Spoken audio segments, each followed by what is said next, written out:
Olórí oko orílẹ̀-èdè Nàìjíríà Ààrẹ Bọ́lá Ahmed Tinubu ó ti bẹ̀rẹ̀ àwọn ìgbésẹ̀ lórí bí yóò ṣe di ààrẹ orílẹ̀-èdè Nàìjíríà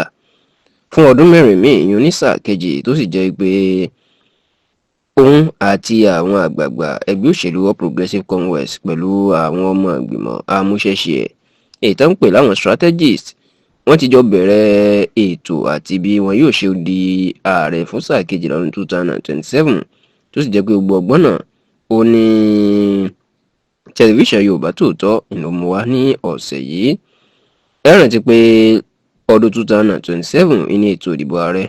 yóò wáyé, ṣùgbọ́n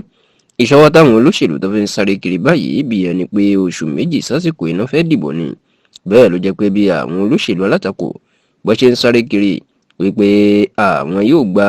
ìjọba kúrò lọ́wọ́ ààrẹ Bọ́lá Ahmed Tinubu, ó ní ààrẹ Bọ́lá Ahmed Tinubu náà ò ṣe ọ̀rọ̀ ara ẹ̀ ní ẹnu ẹ̀fà lágbàfọ̀ tó jẹ́ pé òun náà bẹ̀rẹ̀ sí ni máa ṣe ìpàdé oríṣiríṣi pẹ̀lú àwọn olóṣèlú láti lè rí sáà kejì ṣe.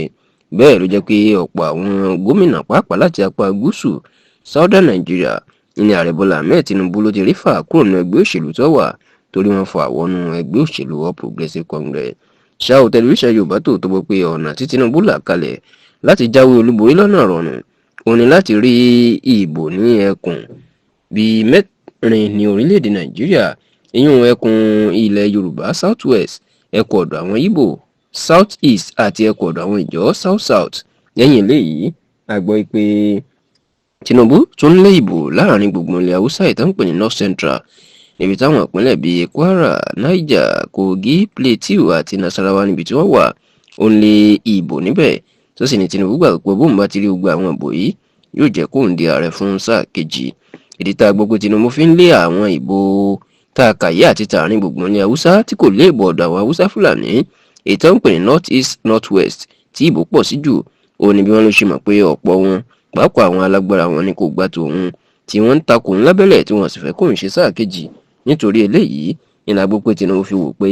àwọn àárín gbùngbùn ilẹ̀ Haúsá tó jẹ́ pé àwọn Yorùbá wà nù wọn bẹ́ẹ̀ làwọn Kìrìsìtẹ́nì wọ́n tó wà nù wọn, ó ṣeé ṣe kí àwọn yẹn ká dìbò fún òun. Eléyìí la gbọ́ pé ó ti fi ń ṣiṣẹ́ láàrin wọn pàápàá ìpínlẹ̀ Kwara àti àwọn ìpínlẹ̀ bíi Plateau àti Benue àti Nasarawa kódà dé ìpínlẹ̀ Niger. Ní báyìí níṣe ni àwọn olóṣèlú alátakò nígbà tí ìròyìn jáde pé bí Tinubu ṣe fẹ́ ṣe sáà kejì iná jẹ́ kó dìímọ̀ pé kò ní rọrùn fún Tinubu láì ṣe sáà kejì. Nínú àtẹ̀jáde tí agbẹnusọ ẹgbẹ́ òṣèlú African Democratic Congress ADC